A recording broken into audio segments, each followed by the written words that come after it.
Hi, it's Chris with Implied Music. Not only is Lou Reed's Take a Walk on the Wild Side a beautiful example of transgressive rock and roll, it's also got some savvy arrangement tricks built in. I thought we'd take a look at it today.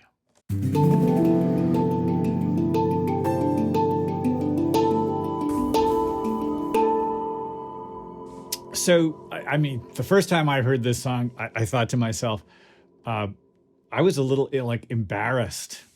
I felt like you can't. Oh, you can do that. You can say that. I was scared. This happens to me a lot in rock music. I get actually scared by the lyrics, but delivering those lyrics is a beautiful arrangement.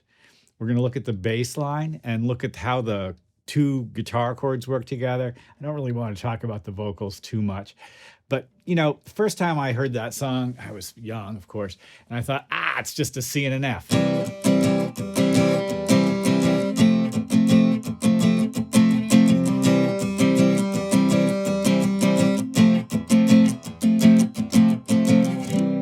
I was so wrong. The truth is that beautiful upright bass, let me just put this aside, that begins the song is two basses. And of course, you can hear that as soon as you listen to it, you can hear it. One bass is an upright that goes from C down to F. The other bass is an electric, which outlines the thirds and then with a little flourish of the chord. Well, let's just take a look at it. This is the magic of tenths. Tenths. There are two basses, and they begin in a third, E on the top, C on the bottom, and then they go outwards. The upright bass plays a low F. The electric bass goes up to an A, C, back down to the E. Tenths. I mean, we're going to play this a little bit faster. And of course, I'm not actually playing the exact rhythm. These are, strum rhythms from sample libraries and stuff.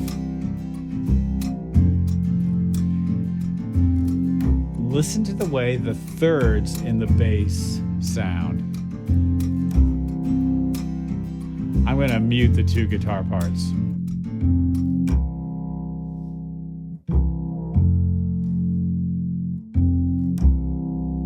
Of course, you know that thirds are the sweet harmony interval.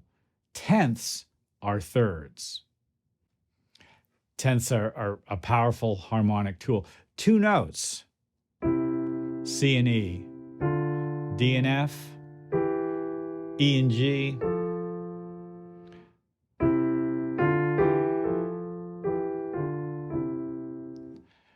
It's a simple sound, but your ear fills in the whole chord. Part of it is this.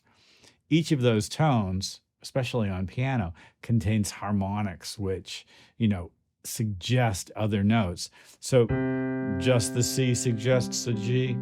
And if I add the E to it, which is an upper harmonic itself, that suggests the B. So you get, if I play that, it's almost like lives up there. Do you hear it?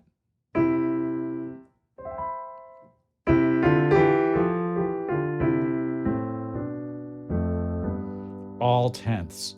Tenths are a gorgeous little beast. Oh my God. You can use tenths in strings to create almost magical effects. Third, tenth, third, tenth.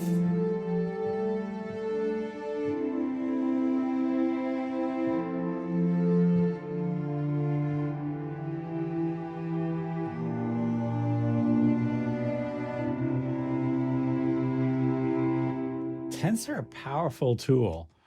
Two notes, it's almost minimalism, isn't it? And they create this gorgeous structure.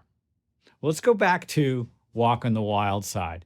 So another thing that I didn't realize until I listened to it closely this morning, this is embarrassing. This is an old tune, and I have to go and, kind of like dig into it a bit. another thing that I hadn't realized is that the guitars aren't, strictly speaking, playing just C and F.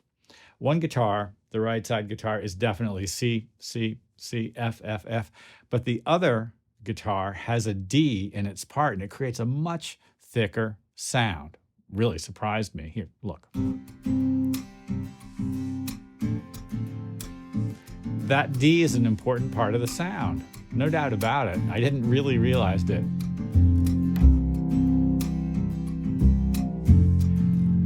Well, what is that D doing? I mean, like, what is it basically, right? When you add a D to the F chord, you're creating what's called a major 6 chord. So my C chord, pretty straightforward. My F chord has a little buzz to it. Is it D minor 7? Well, it has a lot of the same notes as D minor 7.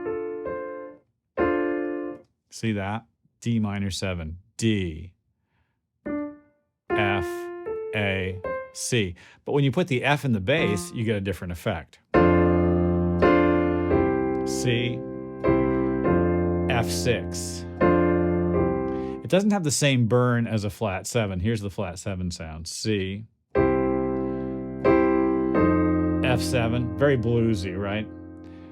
C. I think that actually may come in some of the live versions occasionally. Back to C.